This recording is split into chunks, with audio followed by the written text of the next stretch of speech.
Planning a cruise is often a dream come true, a time to unwind, explore new destinations, and create unforgettable memories. However, for some passengers, that dream can quickly turn into a nightmare when they are denied boarding. Not only does this result in a ruined vacation, but it can also lead to significant financial loss, as cruise lines typically do not refund passengers who are denied boarding. They argue that it is the passenger's responsibility to adhere to all the necessary rules and requirements, whether they come from the cruise line itself or the countries being visited. In this comprehensive guide, we'll explore the most common reasons why passengers are being denied boarding more frequently, and how you can avoid these pitfalls. One of the most common reasons passengers are denied boarding is simply arriving too late. Every cruise line has a final check-in and boarding time, which is usually an hour before the ship departs. This is a requirement from local customs and immigration authorities to ensure that all passengers are properly accounted for. Arriving after this deadline can result in being left behind, even if the ship is still in port.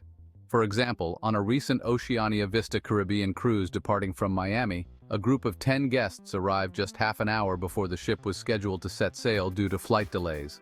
Unfortunately, they were denied boarding as the check-in process had already closed. This is a harsh reminder that it's crucial to know the final boarding time for your cruise and to plan your arrival accordingly. Always aim to arrive at the port well before the final check-in time to avoid missing out on your vacation. Perhaps the most common and stressful reason for being denied boarding is not having the correct travel documents. Depending on your cruise itinerary, the required documents can vary, which adds an extra layer of complexity. There are three main areas to focus on: passports, visas, and identification. While some cruises that start and end in the United States, such as certain Caribbean and Alaska cruises, allow U.S. nationals to use a birth certificate and a government-issued photo ID, most cruise lines strongly recommend using a passport. This is because if something goes wrong and you need to leave the cruise and return home, not having a passport can make the process extremely difficult. If you choose to cruise with a birth certificate, it must be the official state-certified copy. Photocopies are not accepted. Additionally, your government-issued photo ID, like a driver's license, must exactly match the name on the birth certificate. Moreover, ensure that your itinerary actually allows the use of a birth certificate. For instance, last year, dozens of guests were refused boarding on a 10-day Princess Caribbean cruise because it included the Panama Canal and calls into Central American ports, which required passengers to have a passport. Even though some passengers had been told by the cruise line that a birth certificate was acceptable, they were still denied boarding, with no refunds or compensation offered. The cruise line maintained that it was the passengers' responsibility to ensure they had the proper documentation. If you're using a passport, it's important to note that most cruise lines require it to be valid for at least 6 months after the end of the cruise. This is due to the entry requirements of many countries. Additionally, some countries require a certain number of blank pages in your passport. For example, when traveling to South Africa, you need a minimum of 2 blank pages for visas. If you're cruising in the European Union, particularly in the Mediterranean, there's an additional rule to be aware of. Your passport expiry date must be within 10 years of the date of issue. For example, if your passport's expiry date has been extended, you could be denied boarding. This was the case for an English couple, Andrew and Sandra Sutherland, who were refused boarding on a Cunard Queen Victoria cruise to Spain and Portugal because their passports did not meet this requirement. Again, the cruise line offered no refund. Another important consideration is ensuring that your reservation matches the name on your government-issued identification. If your name has changed for any reason, such as marriage, you must bring official documentation to show why your name is different, such as a marriage license or a government-issued name change document. This is especially important if you're traveling with children who are not your own or who have a different last name. If you're traveling with a child that isn't your own, such as a grandchild, niece, or nephew, you need a notarized form signed by the child's legal guardian. Similarly, if your child has a different last name than you need to bring official documentation explaining the difference, and it must be the original or a notarized copy. Visas are another common reason passengers are denied boarding.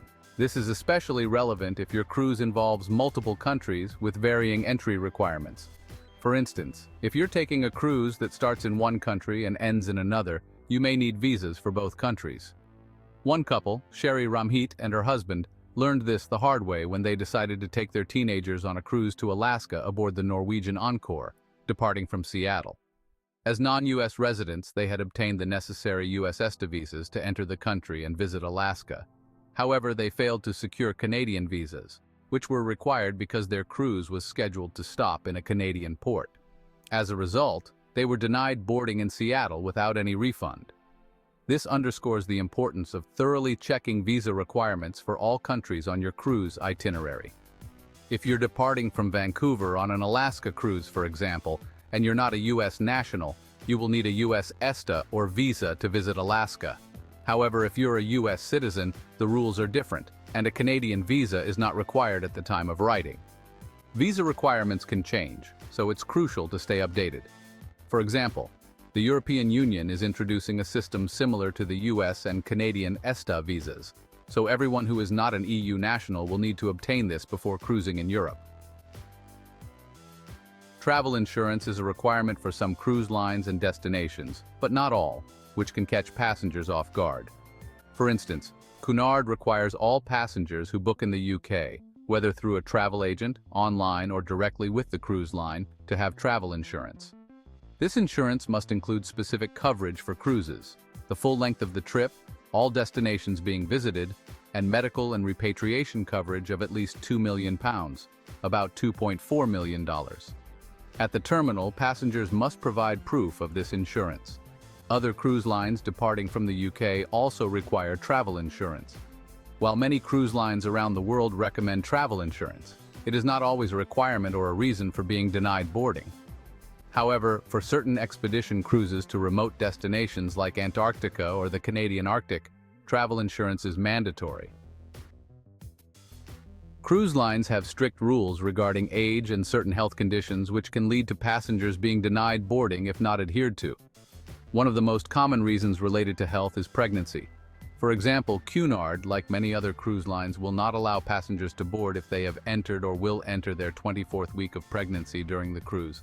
Passengers who are visibly pregnant must provide a letter from their doctor or midwife stating that they are in good health to travel and that the pregnancy is progressing normally.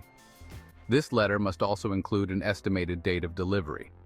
One such case involved an Australian woman, Kaylee Farrington, who was denied boarding for a Carnival Luminosa cruise in Brisbane because she was 26 weeks pregnant at the time of check-in. Despite her excitement for the trip, she was turned away at her own expense. Additionally, Cunard and other cruise lines, including Disney, have policies regarding the age of children. Passengers traveling with children under 6 months old are generally not allowed to board, and this age limit is extended to 12 months for world cruises, exotic cruises, and transatlantic crossings. While it is relatively rare for passengers to be denied boarding for packing prohibited items, it does happen, particularly when passengers refuse to allow their bags to be searched. Cruise lines have strict rules about what can and cannot be brought on board, including items like irons, drones, alcohol, and anything that looks like a weapon. These items are typically confiscated during hand and checked bag screenings. However, if a passenger is found to be carrying drugs or actual weapons, they will be denied boarding. For example, earlier this year, a Texas woman named Melinda Van Veldhuizen was denied boarding and banned for life by Carnival Cruise Lines after she was caught trying to bring CBD gummies on board at Port Miami. Although the gummies were legally purchased online and allowed in her home state, they were prohibited on the cruise. Carrying recreational drugs or weapons is a sure way to be denied boarding, so it's crucial to thoroughly check the cruise line's list of prohibited items before packing. 7. Disruptive or intoxicated behavior at check-in. Cruise lines reserve the right to deny boarding to passengers who exhibit disruptive or threatening behavior at check-in, particularly if they appear intoxicated.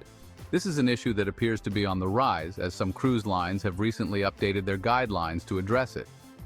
For instance, P&O Cruises, a sister line of Cunard in the UK, has updated its alcohol policy and issued a warning that they reserve the right to deny access to the ship to anyone who appears to be heavily under the influence of alcohol. This serves as a reminder to remain composed and respectful during check-in to ensure a smooth boarding process. 8.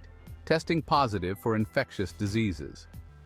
One of the most serious reasons for being denied boarding is testing positive for an infectious disease at check-in. Although this has become less common in recent years, it remains a possibility, especially during outbreaks of highly infectious diseases. For example, during the peak of the COVID-19 pandemic, passengers who tested positive during check-in were immediately denied boarding. Similarly, during outbreaks of norovirus on cruise ships, passengers exhibiting symptoms may be denied boarding or quarantined. It is important to monitor your health before your cruise and report any symptoms to the cruise line. Additionally, check the cruise line's policy on infectious diseases to understand the requirements for boarding. 9. Outstanding balances and missing payments. One of the less common but equally important reasons for being denied boarding is having an outstanding balance or missing payment for the cruise. Cruise lines typically require full payment before boarding, and any unpaid balance can result in denial. This can occur if a passenger has outstanding charges from previous cruises, such as unpaid onboard expenses or disputes over charges. Additionally, if a cruise is booked through a travel agent and the payment is not processed correctly, the passenger may be denied boarding.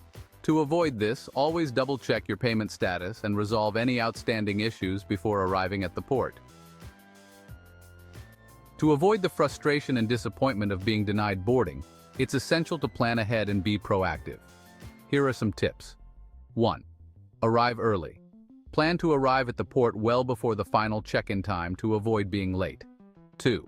Check travel documents. Ensure you have the correct travel documents, including passports, visas, and identification, and that they are valid and up to date. 3. Research visa requirements. Check visa requirements for all countries on your cruise itinerary and obtain the necessary visas in advance. 4. Obtain travel insurance. If required, ensure you have adequate travel insurance that meets the cruise line's requirements. 5. Monitor health. Be aware of any health-related restrictions and report any symptoms of infectious diseases before boarding. 6. Avoid prohibited items. Check the cruise line's list of prohibited items and pack accordingly. 7. Remain composed. Be respectful and composed during check-in to avoid any issues related to disruptive behavior. 8. Settle outstanding balances. Ensure all payments for the cruise are made in full before arriving at the port. By following these tips and staying informed about the cruise line's policies, you can greatly reduce the risk of being denied boarding and ensure a smooth and enjoyable cruise experience.